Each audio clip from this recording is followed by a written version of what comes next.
अच्छा देखें, A2 economics start कर रहे हैं। A2 इकोनॉमिक्स से बहुत लोगों ने आपको डराया होगा कि यार A2 इकोनॉमिक्स है, ये है वो है जिन है। देखिए A2 इकोनॉमिक्स मेरा पर्सनली फेवरेट। पढ़ाने में जितना मुझे मजा आता है A2, मुझे ओ लेवल AS में उतना मजा नहीं आता। A2 थोड़ा सा टेक्निकल है, चीजों को समझने वाली चीजें होती हैं सारी, बट मजेदार। मैं डरा नहीं रहा हूं, मैं आप लोगों को बिल्कुल इस तरह बता रहा हूँ कि यार कोई क्लास मिस मत करना। आपने एक भी क्लास अगर मिस की ना, आपने अगर एक भी क्लास मिस की तो आप गए, फिर मसला है, फिर बहुत बड़ी टेंशन है। क्योंकि ये एक जो मैं फर्स्ट चैप्टर आज स्टार्ट करूँ, कम से कम भी महीना डेढ़ महीना चलेगा। अगर आपने बीच में छुट्टी की या आपने आज जो बच्चे अगर नहीं आए तो उनके लिए मसले वाली बात। ठीक है। तो बेटा A2 इकोनॉमिक्स को बहुत सीरियस लेके चलना है। जो आप लोगों को मैं बातें बताता रहा हूँ, वापस से बता रहा हूँ, मेरा होमवर्क, मेरे टेस्ट, ये सारी चीजें तरीके से कर लो, इंशाल्लाह ग्रेड आ जाएगा। जो होमवर्क मैं दूं मुझे टाइमली बेसिस पे ला के दें। जाएं यहाँ पे अपना स्टेशनरी वाले के पास फुल स्केप शीट्स लें अपने, और दो वो बैग लें, तीन बैग लें बल्कि। एक के ऊपर माइक्रो लिखें, एक पे मैक्रो लिखें, और एक पे टेस्ट पेपर लिखें, क्योंकि आप लोगों को पता है मैं टेस्ट बहुत देता हूँ। तो मुझे वो चीजें सारी एक जगह पे असेंबल चाहिए। ये ना हो कि यार आगे पीछे हुई भी हो, गुम हुई भी हो, चीजें आपके पास मौजूद होनी चाहिए। सही है। टेस्ट पेपर्स, होमवर्क, एग्जाम से पहले मैं काम नहीं आऊंगा भाई। एग्जाम से पहले वो चीजें काम आएंगी। अभी कॉपी मत करें सोनिया, आराम से टाइम दूंगा सारी चीजों का। देखें A2 इकोनॉमिक्स की अगर बात करें, A2 इकोनॉमिक्स में आपके पास दो पेपर्स आते हैं, पेपर 3 और पेपर 4। पेपर 1 और 2 आपका AS है, पेपर 3 और 4 आपका A2 है। सही है बेटा। आप लोगों के पास पेपर 3 में 30 MCQs होते हैं, वही। लेकिन जो ड्यूरेशन है वो कितना है, 1 घंटा 15 मिनट। 1 घंटा 15 मिनट का मतलब क्या है कि एटलीस्ट कितनी देर देनी चाहिए आपको एक MCQ को, कितनी देर देनी चाहिए एक MCQ को, तकरीबन भी 2.25 मिनट। ठीक है। 2.25 मिनट आपको एक MCQ को देने। भाई 2.25 मिनट से आपने एक्सीड नहीं करना। MCQ नहीं आ रहा छोड़ दो, आगे बढ़ो। आप लोग जब एक MCQ पे आके फंस जाते हो, वो आपका ग्रेड खराब कर देते, क्योंकि आप लोग टेंशन में आ जाते हैं, आप लोग को पता नहीं होता यार किस तरीके से होगा क्या होगा, और आप लोग उस पर बैठे रहे, बढ़ते नहीं हैं आगे। समझ रहे हैं बात को। तो बेटा 2.25 मिनट से ऊपर आपने हर MCQ को नहीं देना। आप छोड़ के आगे बढ़े, वापस आ जाए, फिर पहले सारे अटेम्प्ट कर लो, फिर वापस आ जाओ। सही है। और अगर कोई MCQ समझ ना आए, इसका मतलब ये नहीं है खाली छोड़ के आ जाओ, जो आप लोग हरकत करते हो। भाई हर क्वेश्चन में 4 MCQs हैं, पार्ट A B C और D, ऐसा ही है। यानी कि 25% चांस है कि आपका आंसर हमेशा करेक्ट होगा। 25% की तो प्रोबेबिलिटी है ना आपके पास। तो भाई जो आपको क्लोजेस्ट लग रहा है, जो आपको लग रहा है कि हाँ यार ये आंसर हो सकता है, उस पर मार्क करें, छोड़ के मत आए किसी, वरना ये आप लोगों के लिए मसला क्रिएट। समझ में आती है बेटा बात? क्लियर है पूरी कहानी? अच्छा सर, MCQ की हम लोग प्रैक्टिस कैसे करेंगे? जिस तरह हम लोगों ने पिछले साल की थी। आप लोगों को जो नोट्स मिलते हैं, नोट्स के अंदर 5 किताबें थी, इस साल भी 5 किताबें हैं। Paper 3 yearly, paper 4 yearly, paper 3 topical, micro और macro, thank you, micro and macro. ठीक है, 5 किताबें आपके पास है। पेपर 3 ईयरली में अगेन आपके पास ईयरली चलते हुए आ रहे हैं, बट टॉपिकल्स में आपके पास तकरीबन 1000 MCQs हैं। अगर आप वो 1000 MCQ पूरे के पूरे अटेम्प्ट कर लेते हैं तो यार 10 MCQ तो रिपीट होंगे। लास्ट ईयर ओ लेवल में जो अभी सेशन हमारा गया है, बच्चों बच्चे जो थे मेरे टॉपिकल्स करके गए थे, बहुत सारे MCQs रिपीट हुए हैं ओ लेवल के। MCQs रिपीट होते हैं। रिपीट होने का मतलब ये नहीं है वही कॉपी पेस्ट होके आ जाए। रिपीट होने का मतलब है कि 90% 80% सेम MCQ, मिलता जुलता हुआ होगा, थोड़े बहुत ऑप्शन में वो ऊंच नीच कर देगा, तो आपको आता होगा किस तरह करना। समझ रहे हैं बात को?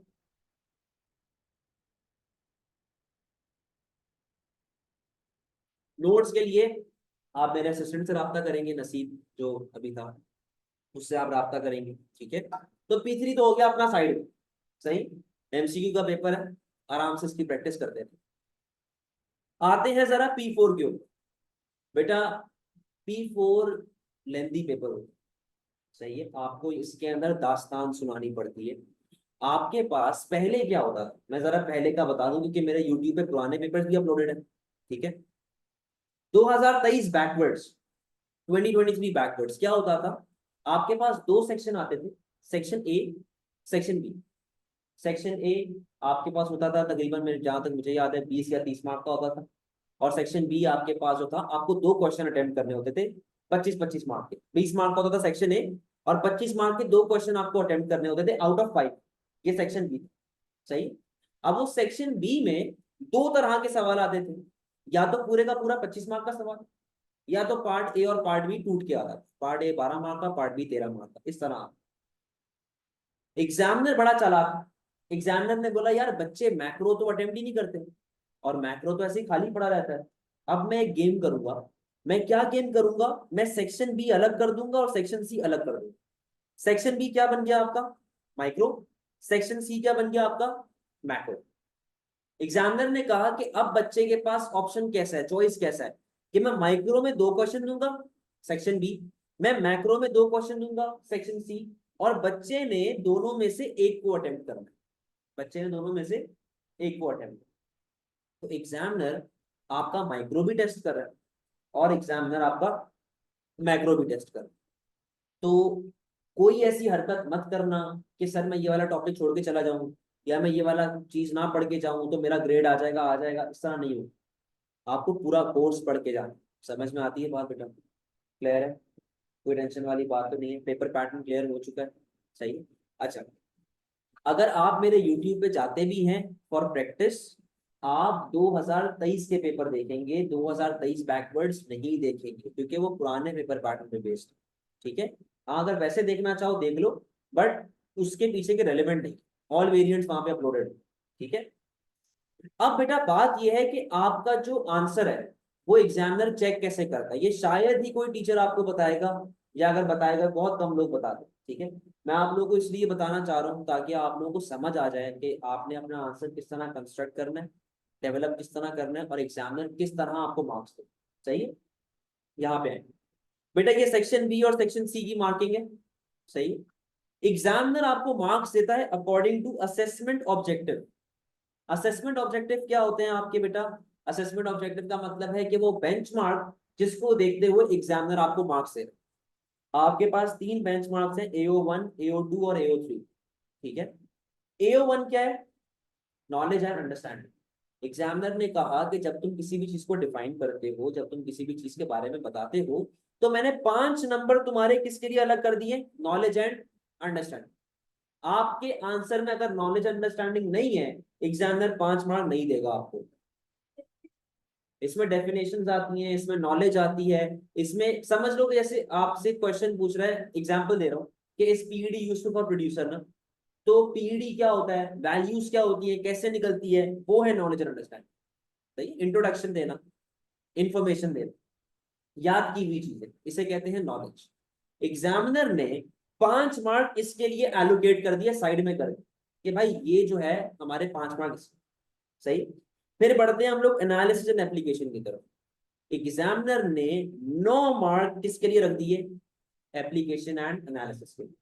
एग्जामिनर ने कहा कि तुम केस से लिंक करो, तुम बताओ this will lead to this, this will lead to this, इससे क्या होगा, उससे क्या होगा, वो क्या होती है, एनालिसिस होती। तो एग्जामिनर ने 9 मार्क किसके लिए रख लिए, एनालिसिस के लिए रख लिए। कोई मसले वाली बात है, क्लियर है कहानी? अच्छा, बकाया पीछे कितने बच गए, 9 + 5 कितने होते हैं, ये 14। कितने मार्क का पेपर है, क्वेश्चन है 20 मार्क का, पीछे कितने बच गए बेटा आपके पास, 6। ये 6 मार्क एग्जामिनर ने किसके लिए अलग कर लिए, इवैल्यूएशन के। जहां पर आप 2 साइडेड जाते हो, आप कोई भी अगर बात बता रहे हैं तो आप उसकी क्रिटिसिज्म लिख रहे हैं, आप उसकी बुराइयां लिख रहे हैं, अच्छाइयां भी लिख रहे हैं, बुराइयां भी लिख रहे हैं, अगेंस्ट में भी जा रहे हैं, इसे क्या कहते हैं, इवैल्यूएशन। समझते हैं बात को? अच्छा, अब एग्जामिनर इतना तेज है कि उसने इवैल्यूएशन को भी फर्दर 3 चीजों में तोड़ दिया, लेवल 0, लेवल 1, लेवल 2। लेवल 0 का मतलब बकवास, से बुलशिट, 0। तो कितने मार्क मिलेंगे भाई आपको, अगर आप बुलशिट लिख के आ रहे हो तो 0। अगर आपने एक नॉर्मल रीजनिंग दी है और आपने नॉर्मल आंसर लिखा है, तो आपको इवैल्यूएशन के 1 से लेके 3 तक मार्क्स मिल जाएंगे। 2 भी मिल सकते हैं, 1 भी मिल सकता है, 3 भी मिल सकता है। पॉइंट्स में कभी भी एग्जामिनर मार्क्स नहीं देता, जो बोलते हैं ना 1.5 मिलेगा, 0.5 मिलेगा, ऐसे नहीं चेकिंग होती। समझ में आती है बात? अगर आपके पास इवैल्यूएशन एक बहुत जस्टिफाइड इवैल्यूएशन है, बहुत अच्छा इवैल्यूएशन है, सारी चीजें अप टू द मार्क है, तो आपको 4 या फिर 6 इसकी रेंज में मार्क्स मिल जाए। कोई मसले वाली बात, कोई टेंशन वाली बात? क्लियर है सारी कहानी, कोई परेशानी तो नहीं है, समझ गए? तो बेटा आपके सामने मैंने बेसिक पूरा पेपर पैटर्न खोल के रख दिए और आपको मैंने बता दिया कि किस तरीके से आपके पास चीजें चल रही। क्लियर है? बढ़े अपने फर्स्ट टॉपिक की तरफ, आ जाओ सर। बेटा आज की क्लास में बिल्कुल बेसिक रखूंगा, सही है, ताकि आप लोगों पे इतना ज्यादा कोई बर्डन भी ना रहे और हम लोग बिल्कुल इजी जाके अपने टॉपिक्स को स्टार्ट करेंगे। सेक्शन ए में डेटा रिस्पॉन्स, सही है, डेटा रिस्पॉन्स आपका सेक्शन ए में आता है। अच्छा भाई, हाँ पेपर पैटर्न सेम है, यस वाला ही है, बस 20 मार्क का डायरेक्ट एक क्वेश्चन आता है आपके पास। एक सेकंड रुकिएगा। वालेकुम अस्सलाम सफवान, क्या हाल है? अल्लाह का शुक्र। एक सेकंड,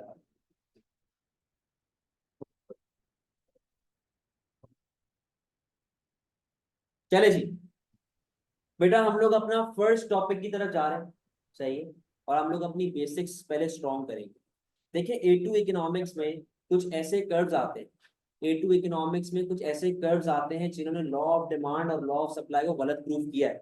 समझ रहे हैं बेटा बात को? तो हम लोग रट्टा नहीं लगाएंगे कि डिमांड है तो नीचे आएगा, सप्लाई है तो अपवर्ड जाएगा। मैं पहले कुछ बेसिक सिनारियोज आपको रिवाइज करवा रहा हूँ, जिसको मैं शुरू से एक लफ्ज कहता हुआ आया हूँ, एक नाम कहता हुआ आया हूँ। वो क्या है? Game of relationships. Game of relationships, ठीक है। अच्छा जी, अब गेम ऑफ रिलेशनशिप कैसे काम करता है? यहाँ पे आएगा बेटा, इधर मैं आ गया और यहाँ पर मेरा एक बहुत अच्छा फ्रेंड आ गया। अगर मैं किसी जगह पे जा रहा हूं तो वो भी उस जगह पे जाएगा, और अगर मैं किसी जगह पर नहीं जाऊंगा तो वो भी उस जगह पे नहीं जाएगा। Mohammad Ali, arrow same direction में जा रहे हैं या ऑपोजिट डायरेक्शन में? सेम डायरेक्शन में। तो बेटा आपको ये बात याद होनी चाहिए, जब भी एरो सेम डायरेक्शन में जाते हैं तो दो कमोडिटीज में कैसा रिलेशनशिप है? पॉजिटिव या फिर डायरेक्ट, यही बात बताई हुई है। और बेटा जब भी पॉजिटिव रिलेशनशिप आता है तो कर्व कैसा बनता है आपका? कोई मसले वाली बात, कोई टेंशन वाली बात है? ऑनलाइन बेटा समझ आ रही सारी चीजें? क्लियर है सारी चीजें? अब यहाँ पे आओ भाई, इधर मैं आ गया और यहाँ पे एक लड़का आ गया जिससे मेरी बहुत सख्त लड़ाई। अगर मैं किसी जगह पे जाऊंगा तो वो उस जगह पे नहीं जाएगा, और अगर वो किसी जगह पे जाएगा तो मैं उस जगह पर नहीं जाऊंगा। तो बेटा मुझे ये बताओ सफवान, एरोस पॉजिटिव रिलेशनशिप में जा रहे हैं कि नेगेटिव में? सेम डायरेक्शन में जा रहे हैं कि ऑपोजिट डायरेक्शन में? ऑपोजिट। ऑपोजिट का मतलब रिलेशनशिप क्या है? नेगेटिव। तो बेटा जब भी दो कमोडिटीज में नेगेटिव रिलेशनशिप होता है तो उसके अंदर कर्व कैसा बनता है बेटा? कोई मसले वाली बात? क्लियर है सारी कहानी? इसको आपने याद रखना है, जहां इसको भूल गए मसला हो जाएगा, क्योंकि ये जान है इकोनॉमिक्स की। रिलेशनशिप का गेम समझना इज वेरी इंपॉर्टेंट, ठीक है भाई? कोई टेंशन वाली बात? बेटा ऑनलाइन स्टूडेंट्स, आप लोगों को कोई मसला तो नहीं आया अब तक? सारी बातें क्लियर जा रही हैं? राफे, माहम, हयात, कुसाई, जल्दी से बताएं। नहीं सर, क्लियर है।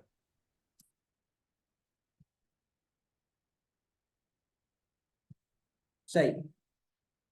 अच्छा बेटा A2 इकोनॉमिक्स के अंदर आपके पास थ्योरिस्ट भी आते हैं, और मैं थ्योरिस्ट को प्यार से बाबा बोलता हूँ, तो हमारे पास बाबे आना शुरू होंगे। तो पहला बाबा जो हमारे पास आ रहा है, उस बाबे का नाम है एल्फ्रेड मार्शल।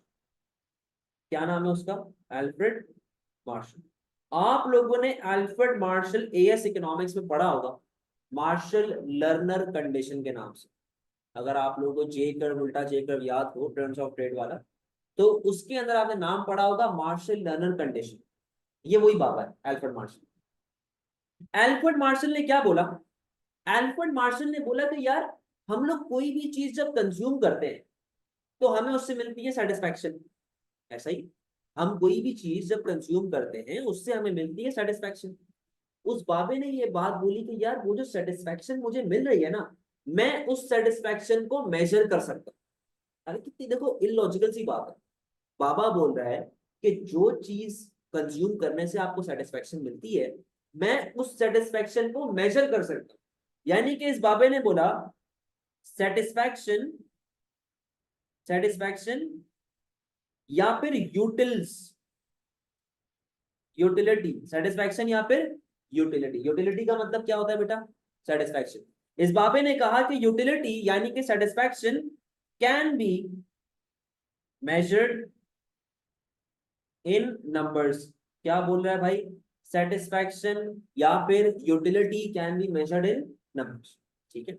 अच्छा बेटा, जिस तरह वजन को हम लोग ग्राम्स और केजी में मेजर करते हैं, लिक्विड को हम लोग लीटर या मिलीलीटर में मेजर करते हैं, वैसे ही यूटिलिटी को भी तो मेजर करने के लिए कोई ना कोई चीज होनी चाहिए कि नहीं? ऐसा है। तो इस बाबे ने बोला कि यार यूटिलिटी को मेजर करने के लिए मैं एक नया इमेजिनरी यूनिट निकाल देता हूँ।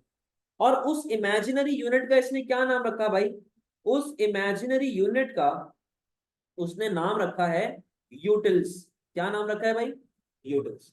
बोला कि भाई मैंने पानी पिया, मुझे कितनी सेटिस्फैक्शन मिली? मुझे 50 यूटिल्स की सेटिस्फैक्शन। सही। मैंने बिरयानी खाई, मुझे 100 यूटिल्स की सेटिस्फैक्शन मिली। इस बाबे ने ये बात बोली कि satisfaction can be measured in numbers, for which he introduced an imaginary unit known as utils. कोई टेंशन, कोई परेशानी यहाँ पे? एल्फ्रेड मार्शल की अप्रोच में नंबर्स आ रहे हैं, एल्फ्रेड मार्शल की अप्रोच में नंबर्स आ रहे हैं, इसीलिए इस बाबे की अप्रोच को कहा जाता है कार्डिनलिस्ट अप्रोच। क्या कहते हैं भाई? कार्डिनलिस्ट अप्रोच। कार्डिनलिस्ट अप्रोच का मतलब होता है नंबर्स वाली अप्रोच। जहां पर जिस अप्रोच में नंबर आ जाते हैं वो कार्डिनलिस्ट अप्रोच बन जाता है। अब देखो, ये एग्जामिनर एग्जामिनर चेक ये करता है आपके पेपर में कि आप कितनी इकोनॉमिक टर्मिनोलॉजीज को यूज कर रहे हो, आपका आंसर कितना वेल डेवलप्ड है और कितनी अच्छी टर्मिनोलॉजीज में हम उसको एक्सप्लेन कर रहे हैं। जब आप उसको बताएंगे ना कि यार utility can be measured in numbers और through an imaginary unit called utils और it is a cardinalist approach, बड़ा अच्छा इंप्रेशन पड़ता है एग्जाम में। समझ लें, ये सारी चीजें उसको बतानी है अगर तो सब क्वेश्चन आता है। तो तीन बातें, satisfaction can be measured, utils और कार्डिनलिस्ट अप्रोच। सही है। अब आगे सुनते हैं जरा। आगे वो बोलता है कि यार ये जो पूरी थ्योरी है, ये जो पूरी थ्योरी है, ये एक बंदे के आगे पीछे घूमती है और उस बंदे का नाम है रैशनल कंज्यूमर। सही है भाई, रैशनल कंज्यूमर। अब ये रैशनल कंज्यूमर कौन होता है इसके बारे में जरा डिस्कशन करते हैं। रैशनल कंज्यूमर, देखो, रैशनल कंज्यूमर की डेफिनेशन पढ़ना पहले। The one the one who aims the one who aims to maximize his satisfaction, maximize his satisfaction given the price he pays. Rational consumer is the one who aims to maximize his satisfaction given the price he pays. यानी कि पाई पाई वसूल करना, एक एक पाई का हिसाब लेना। Rational consumer ज्यादा कंजूस बंदा कोई नहीं, ये वो बंदा है जो एक एक पाई अपनी वसूल करे। फॉर एग्जाम्पल, यार आप लोग लेट से दबंग देखने गए, ठीक है, आप लोग चले गए, सलमान खान की मूवी लगी हो दबंग, आप लोग देख रहे हो मस्त उसको, सही। क्लाइमैक्स आ गया, गाने शाने आ गए, मुन्नी भी बदनाम हो गई, वो सोनू सूद मर गया, सब कुछ हो गया, खत्म हो गई स्टोरी, मूवी एंड हो गई। जब मूवी एंड होती है, क्रेडिट्स आना शुरू होते हैं। ये भाई एक्टर सलमान खान, चुलबुल पांडे सलमान खान, शेरी सिंह, ये और वो क्रेडिट्स आ रहे हैं ना। क्या आप क्रेडिट्स देखने बैठोगे? क्यों? भाई क्रेडिट्स भी तो मूवी का ही पार्ट है। वो कोई पठान की क्रेडिट थोड़ी दिखा रहा है, क्रेडिट किसके दिखा रहा है? दबंग के।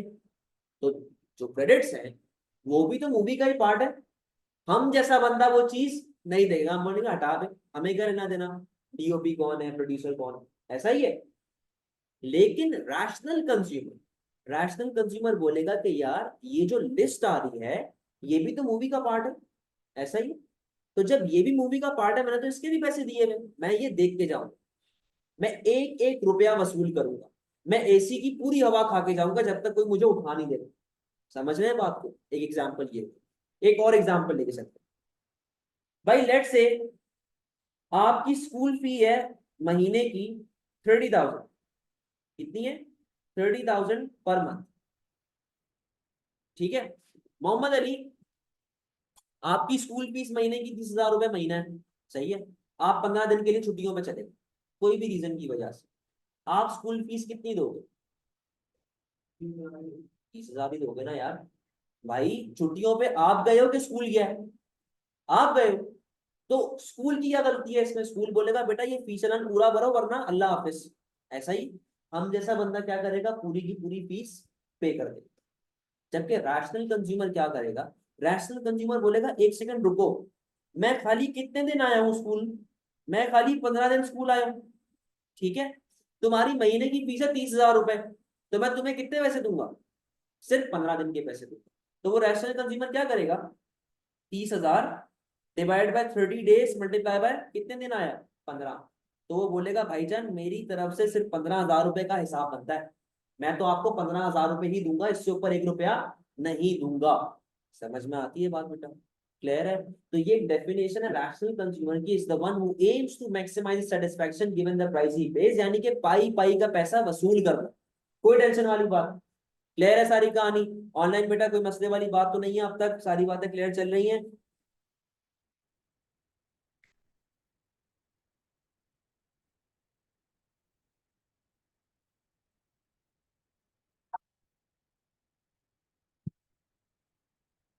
सही।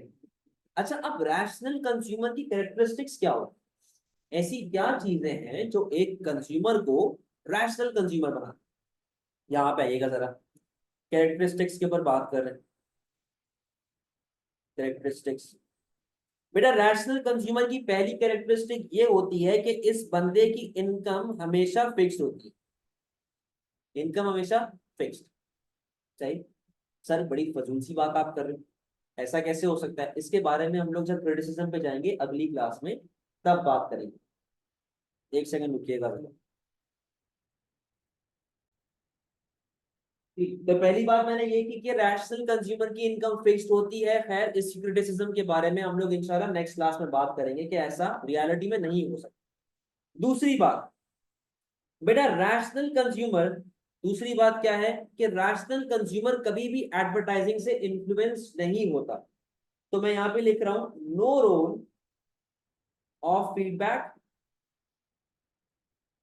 और एडवर्टाइजमेंट। ये बंदा कभी भी इन्फ्लुएंस नहीं होगा। आप एड में शाहरुख खान को ले आओ या आप हुमायूं सईद को ले आओ, वो बोलेगा मुझे प्रोडक्ट चाहिए तो चाहिए, वो कभी भी इस बारे में नहीं सोचे। ठीक है।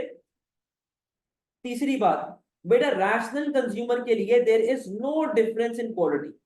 कहता है कि भाई हर चीज एक ही जैसी होती है, मुझे कोई फर्क नहीं पड़ता कि क्या चीज कितने की है, क्वालिटी से मुझे फर्क नहीं पड़ता, हर चीज की क्वालिटी सेम।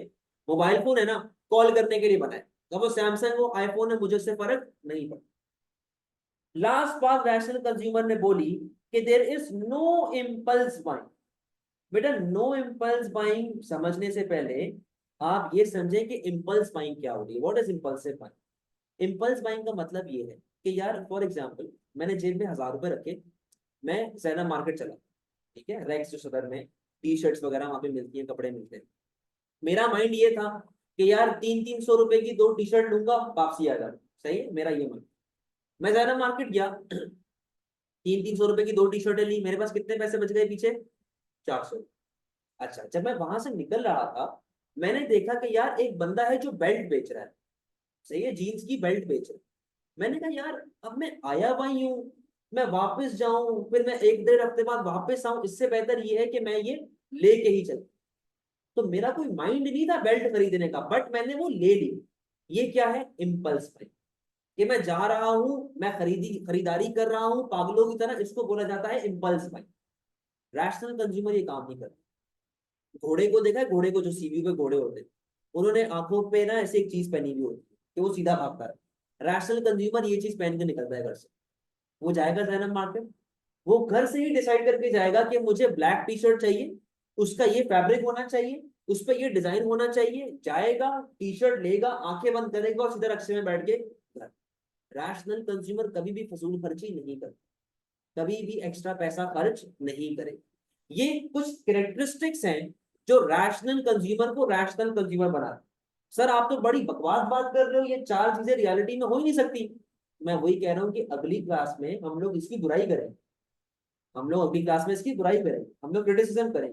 समझ में आती है यहाँ तक बात? कोई मसले वाली बात है? ऑनलाइन स्टूडेंट्स, बेटा सारी बातें अब तक क्लियर जा रही है, कुछ बाउंसर तो नहीं जा रहा?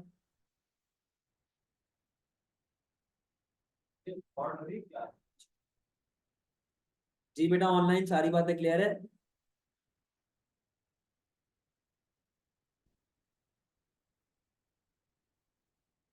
सही। फर्दर अपने टॉपिक को अब बेटा आगे बढ़ाते हैं। अब हम लोग बात करेंगे यूटिलिटी की। मैंने आपको यूटिलिटी का पीछे मतलब बता दिया है। हमारे पास केस चल रहा है यूटिलिटी का। यूटिलिटी का मतलब मैं आपको बता चुका हूं बेटा, क्या होता है वो? सेटिस्फैक्शन। ठीक है, सेटिस्फैक्शन। अगर मैं यहां पर टर्म लिखता हूं मार्जिनल यूटिलिटी, जबरदस्त, मार्जिनल यूटिलिटी। मैंने आपको पीछे भी बताया था एएस में कि मार्जिनल का मतलब होता है एडिशनल। तो मार्जिनल यूटिलिटी का मतलब क्या बन जाएगा बेटा? Additional utility. Now what is additional utility? Her additional unit consume करने पे मुझे कितनी एडिशनल सेटिस्फैक्शन मिली है, ये क्या होती है आपकी एडिशनल। कि एक एक मैंने पानी का गिलास पिया, उस पे क्या सेटिस्फैक्शन आई, दूसरे गिलास पे क्या सेटिस्फैक्शन आई, तीसरे पे क्या आई, वो क्या है आपकी मार्जिनल यूटिलिटी। लास्ट आपके पास है बेटा टोटल यूटिलिटी। टोटल यूटिलिटी का मतलब होता है टोटल सेटिस्फैक्शन। ठीक है भाई, टोटल सेटिस्फैक्शन। अच्छा, अब मार्जिनल यूटिलिटी का फॉर्मूला क्या? मैंने आपसे क्या कहा? हर एडिशनल गुड कंज्यूम करने पे मुझे कितनी एडिशनल सेटिस्फैक्शन मिलती है, that is your marginal utility. तो मार्जिनल यूटिलिटी का फॉर्मूला होता है बेटा change in total utility divided by change in quantity consume. कोई मसले वाली बात? हाँ जी, कोई टेंशन वाली बात यहां तक? सिर्फ डेफिनेशन बताइए, फॉर्मूलाज बताइए, क्लियर है? कोई टेंशन तो नहीं है? अच्छा, अब इधर आओ। यहां पर एक लॉ आता है, जिस तरह आप लोगों ने लॉ ऑफ डिमांड पढ़ा हुआ है, वैसे ही यहां पर एक लॉ आता है। उस लॉ का नाम है law law of diminishing marginal utility. और law of diminishing marginal utility क्या बात है? वो ये कहता है कि यार जैसे जैसे आप अपनी क्वांटिटी कंज्यूम्ड बढ़ाते रहोगे, वैसे वैसे आपकी मार्जिनल यूटिलिटी क्या होती रहेगी भाई? कम होती रहेगी। लॉजिकल सी बात है, मेरी बात सुनो। बेटा आपने एक प्लेट बिरयानी की खाई, तो पहली प्लेट पे जो सेटिस्फैक्शन लेवल होगी वो तो बहुत ऊपर होगी, सही है। दूसरी प्लेट पे क्या वो सेटिस्फैक्शन मिलेगी जो पहली प्लेट पे थी? लॉजिकली सोच के बताओ, क्या उतना मजा आएगा जितना पहली पे आया था? नहीं। तो सेटिस्फैक्शन कम। तीसरी प्लेट पे क्या उतना मजा आएगा जितना दूसरे पे आना चाहिए था? तो वो थोड़ा सा और कम हो गया। तो कहने का मकसद ये है कि जैसे जैसे आप क्वांटिटी बढ़ाते रहेंगे, वैसे वैसे मार्जिनल यूटिलिटी क्या होती रहेगी भाई? कम होती रहेगी। तो बेटा क्वांटिटी और एमयू में कैसा रिलेशनशिप आ चुका है? कोई मसले वाली बात? क्लियर है यहाँ तक कहानी? कोई टेंशन तो नहीं है? चलो आओ, अब मैं इसको एक एग्जांपल के थ्रू एक्सप्लेन करूंगा। बेटा यहाँ पे आ गई आपके पास क्वांटिटी, यहाँ पे आ गई मार्जिनल यूटिलिटी, और यहाँ पे आ गई आपके पास टोटल यूटिलिटी। ठीक है। अच्छा भाई, रमजान का टाइम चल रहा है, मोहम्मद अली का रोजा है, ये वाले मोहम्मद अली का, इसका रोजा है। ठीक है, रमजान का टाइम है, मोहम्मद अली का रोजा है। एक बात बताओ, मोहम्मद अली रोजे में पानी पीते हो? नहीं पीते। तो पानी की क्वांटिटी क्या आ गई? जीरो। जब तक मोहम्मद अली पानी ही नहीं पी रहा, क्या उसको कोई सेटिस्फेक्शन मिल रही है पानी से? एमयू क्या आ गया बेटा? जीरो। और जीरो प्लस जीरो, तो टोटल यूटिलिटी भी कितनी आ गई आपकी? कोई टेंशन वाली बात? इफ्तारी का टाइम हुआ, अजान हुई, मोहम्मद अली ने अपना रोजा खोला पानी से, पहला गिलास पी गया पानी का। तो यार जो सेटिस्फेक्शन लेवल इसको मिली होगी पानी का गिलास पीने से, मैं कहता हूँ टॉप पे होनी चाहिए, एकदम एकदम टॉप पे होनी चाहिए। तो मैं कहता हूँ मोहम्मद अली को कितने यूटिल्स की सेटिस्फेक्शन मिली? 50 यूटिल्स की। और बेटा 50 प्लस 0, टोटल यूटिलिटी कितनी हो गई आपकी? सही है। मोहम्मद अली ने बोला यार दादा एक और पीना पड़े, गर्मी बहुत है और प्यास ना बुझ नहीं रही। मोहम्मद अली ने एक और गिलास भरा, मोहम्मद अली ने एक और ग्लास पिया। अब मुझे एक बात बताओ, क्या दूसरे ग्लास से वो सेटिस्फेक्शन लेवल मिलेगा जो पहले पे था? नहीं। मैं ये कहता हूं कि मोहम्मद अली के यूटिल्स क्या हो चुके हैं बेटा? मोहम्मद अली के यूटिल्स कम हो गए, 40 हो गए। बेटा 40 + 50 कितना होता है? नहीं। अच्छा भाई, मोहम्मद अली ने एक आधा पकौड़ा खाया, एक लाल मिर्च वाला, ओ सॉरी हरी मिर्च वाला पकौड़ा खाया, जो वो जर्मन मिर्च होती है उसका पकौड़ा खाया। उसके बाद इसने एक और गिलास पानी का पी। कितने गिलास पी चुका है अब तक ये मोहम्मद अली? क्या तीसरे यूनिट पे दूसरे यूनिट जितनी सेटिस्फेक्शन मिलेगी? नहीं मिलेगी। Satisfaction will be much lower. Total कितनी हो गई आपकी? 120। अच्छा भाई,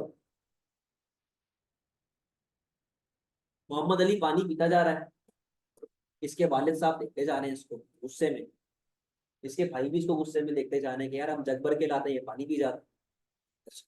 मोहम्मद अली ने खा पी के अपना जो है पूरा अफ्तार कर ली, शुक्र अल्हम्दुलिल्लाह। अब जा रहे हैं मोहम्मद अली हजम करने, ठीक है। तो मोहम्मद अली ने बोला हजम करने से पहले एक गिलास और पानी, सही। लेकिन वो पानी का गिलास क्या है, बस जितना यहाँ सीने में फंस गई ना अफ्तारी, पकोड़े समोसे रोल ये वो, उसको नीचे उतारना है। कोई सेटिस्फेक्शन नहीं है, कोई मकसद नहीं है उसको पीने का, बट हमने वो थोड़ा सा नीचे बॉडी में लेके जाना। तो मोहम्मद अली ने चौथा गिलास पिया, जिससे उसको कोई सेटिस्फेक्शन नहीं। तो बेटा टोटल अभी भी कितनी है? अच्छा, मोहम्मद अली उठा, इसके बाप ने इसको हाथ से पकड़ा और यूं ही बिठा लिया नीचे, और इसके भाइयों को बोला इसके हाथ पैर पकड़ो। हाथ पैर पकड़ेगा इसके, पाइप लाएगा पानी का, इसके मुंह में पाइप डाल के पानी खोल दिया, क्या पी। अब अगर मोहम्मद अली आपके साथ कोई जबरदस्ती ऐसा कर रहा है और आपको जबरदस्ती पानी पिलाया जा रहा है, आपको मजा आएगा कि तकलीफ होगी? लॉजिकल है ना, आपको तकलीफ होगी। अब मोहम्मद अली के मुंह में पाइप है, पानी नाक से बाहर आ रहा है, कानों से बाहर आ रहा है, वॉमिटिंग इसको हो गई है, आपको मजा आया कि तकलीफ हुई है? तकलीफ हुई है। तो अब मैं ये कह सकता हूं कि मोहम्मद अली को जो सेटिस्फैक्शन लेवल मिल रही थी, वो अब किसमें बदल गई है? नुकसान। और इस मर्तबा जब पांचवा यूनिट आपने पिया है, तो मोहम्मद अली को यहां पर कितनी सेटिस्फेक्शन मिली? -20। और बेटा 120 -20, टोटल यूटिलिटी क्या हो गई आपकी? 100। ये टेबल समझ आया है आप लोगों को? इसमें कोई मसले वाली बात तो नहीं है, क्लियर है सारी चीजें?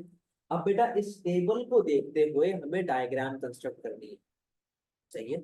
इस टेबल को देखते हुए हमें डायग्राम कंस्ट्रक्ट करनी, यहाँ पे बेटा A2 इकोनॉमिक्स में मैं आप लोगों को थ्रू आउट फतवे बताता रहूंगा। फतवे का मतलब क्या है कि दुनिया ऊपर की नीचे हो जाए, ये डायग्राम चेंज नहीं होगी, चाहिए।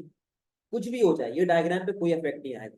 तो फतवा आप लोगों ने याद रखना है और कॉपी भी करना है फतवा, सही यहाँ पे है। और आप लोग क्योंकि अब A2 में आ चुके हो, तो आपके पास बेटा डेरिवेशन वाला कर्व बनता है। तो जिसमें restriction भी नहीं है, वही फॉर्म अगर फिर नहीं है, ठीक है, दूसरी क्लास में अलग करोगे। आपके पास डेरिवेशन वाला कर्व बनता है। डेरिवेशन वाले कर्व का मतलब कनेक्टेड कर्व। डेरिवेशन का मतलब कनेक्टेड, एक के ऊपर एक कनेक्टेड, सही। A2 में आ गए हो, बड़े हो गए हो, तो डेरिवेशन वाले कर्व्स बने, ठीक है। पहले मैं ये दोनों डायग्राम अलग अलग करके दिखाऊंगा, उसके बाद मैं डेरिवेशन दिखाऊंगा कि ये गेम हुआ कैसे, सही है। इधर आओ बेटा, पहले हम लोग डायग्राम बनाएंगे सीधी सीधी मार्जिनल यूटिलिटी, सही है। वाई एक्सिस पे आ गया MU, एक्स एक्सिस पे आ गई आपके पास क्वांटिटी। यार ये देखो, MU यहां से स्टार्ट हो, यहां से स्टार्ट हो, और वो कंटिन्यूसली क्या होता जा रहा है? कंटिन्यूसली क्या हो रहा है? MU कम हो रहा है। जैसे जैसे आपकी क्वांटिटी बढ़ रही है, वैसे वैसे MU कम हो रहा है। और यही तो चीज हमने यहाँ पे देखी थी, law of diminishing marginal utility. जैसे जैसे क्वांटिटी बढ़ेगी, MU क्या होता रहेगा? कम होता रहेगा। तो मैं MU का कर्व सिंपल सा ऐसा सलंग एक डाउनवर्ड स्लोपिंग बना दूं, एक डाउनवर्ड स्लोपिंग कर्व बना दूं। अच्छा, मैं इसको नेगेटिव में क्यों लेके गया हूं? क्योंकि बेटा मुझे ये भी तो केस शो करना है, ये वाला केस शो करना है, नेगेटिव वाला डिस यूटिलिटी का। और एक्सिस के नीचे तो आंसर नेगेटिव में चला जाता है। इतनी बात मेरी मानते? लाइन पे टच क्यों हो रहा है? नहीं, लाइन से पता है क्यों टच नहीं होगा? क्योंकि आप खुद देखो, आपकी यूटिल स्टार्ट ही कहां से हो रही थी? उससे पहले तो जीरो थी ना यार, सही है। करना चाहे तो कर सकते हैं, इसमें कोई मसला नहीं है, बट बेटर क्या है कि आप लोग इसको टच ना किया करें, क्योंकि खुद देखे ना फर्स्ट यूनिट से स्टार्ट हो गई है ना यहाँ। समझ रहे हैं बेटा बात को? क्लियर है कहानी? कोई मसले वाली बात तो नहीं। अच्छा, अब यहाँ पे देखो जरा, ये हमारा फर्स्ट यूनिट आ गया, सही है। आपका MU जीरो किधर है? कौन से यूनिट पे? जीरो। यहाँ पे देखो MU किस यूनिट पे जीरो है? फोर्थ पे। तो ये क्या आ गया आपका? मैंने बस डायग्राम अपना टेबल को देख के बना रहा हूँ, समझे। और ये क्या बन गया बेटा आपके पास, एमयू। कोई मसले वाली बात, कोई टेंशन है, कोई सवाल, मोहम्मद अली? क्या? नहीं नहीं, सिंपल, बस इतनी बनेगी एमयू की। कोई क्वेश्चन है? और मैं बताऊंगा मैंने क्यों लेवल किया। ऑनलाइन बेटा कोई मसला तो नहीं है, ये नंबरिंग में अभी समझाऊंगा मैंने क्यों। ऑनलाइन बेटा जल्दी से बताओ, कोई टेंशन वाली बात तो नहीं है?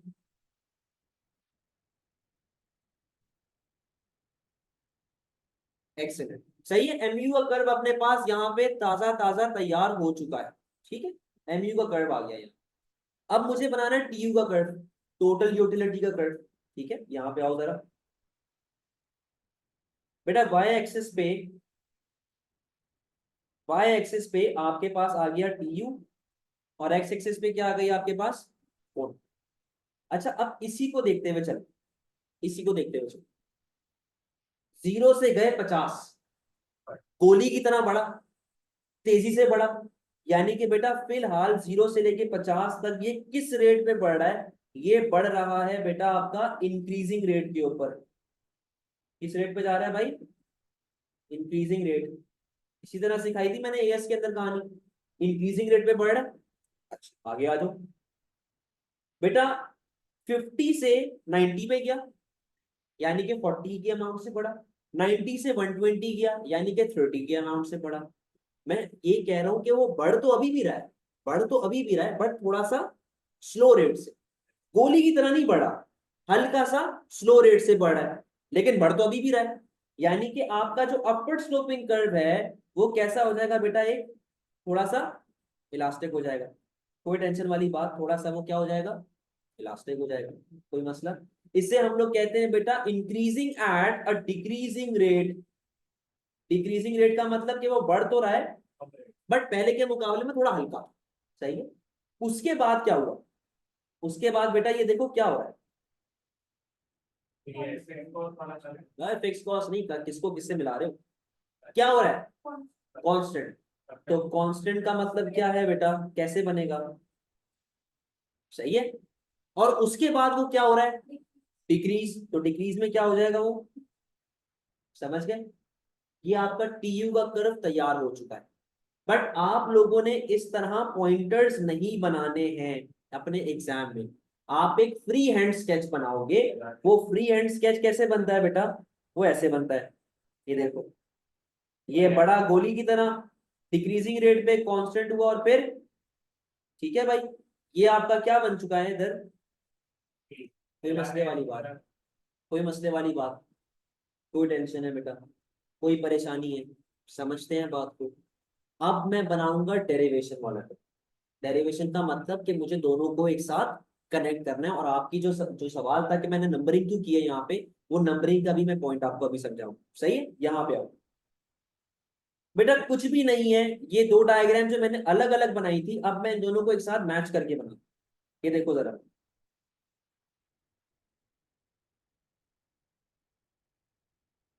आपके पास ऊपर वाली साइड पे आ गया एमयू, और यहाँ पे आ गई बेटा आपके पास क्वांटिटी।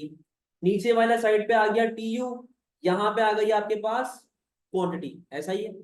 ऊपर मैंने एमयू बनाना है, मार्जिनल यूटिलिटी बनानी है, ठीक है। तो अब आप यहाँ पे देखना जरा, जब मैं ऊपर एमयू बनाऊंगा तो एमयू में तो डायरेक्ट सलंग ऐसे नीचे की तरफ लाइन आती है, ऐसा ही है। सलंग ऐसा एक डाउनवर्ड स्लोपिंग कर्व आ जाएगा। कोई टेंशन वाली बात, कोई मसले वाली बात, समझ गए यहाँ तक। अच्छा बेटा, इधर आ जाओ। ये हमारा फर्स्ट यूनिट हो गया, ऐसा ही। ये हमारा फोर्थ यूनिट हो गया।